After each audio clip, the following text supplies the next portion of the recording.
આ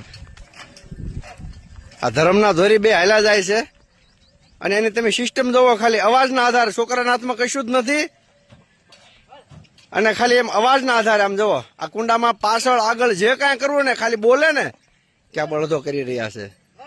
આ છે માં ગૌત્રીના સંતાનોની તાકાત.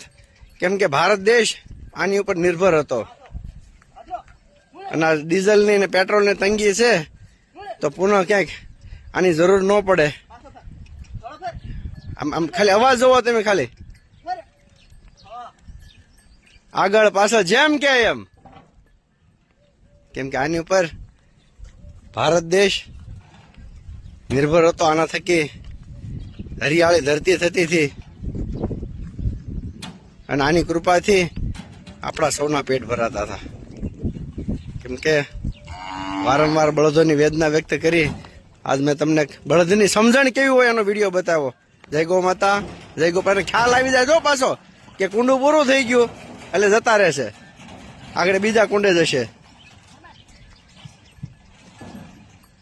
અને એને ખ્યાલ છે ક્યાંથી ક્યાં જવાનું એ ખ્યાલ છે પાછો. હવે સીધા મોઢે જાય છે. ત્યારે છોકરો નીચે જ ઉભો છો, અવાજ ઉપર હાલે છે આખું બધું. જાઓ આમ ખાલી આમ તમે નજર કરો યાર, દિલ ખુશ થઈ ગયું. એટલા વર્ષથી ગૌ સેવા કરીએ છે ને, આજ પહેલી વખત મારું દિલ ખુશ થયું કે કેવી સમજણ. એમ એટલી સમજણ ખરેખર એમ ગણે ને માણસની ટૂંકી પડે. વાહ ભાઈ વાહ, જય ગૌ માતા. આનંદ આવી ગયો ભાઈ આજ.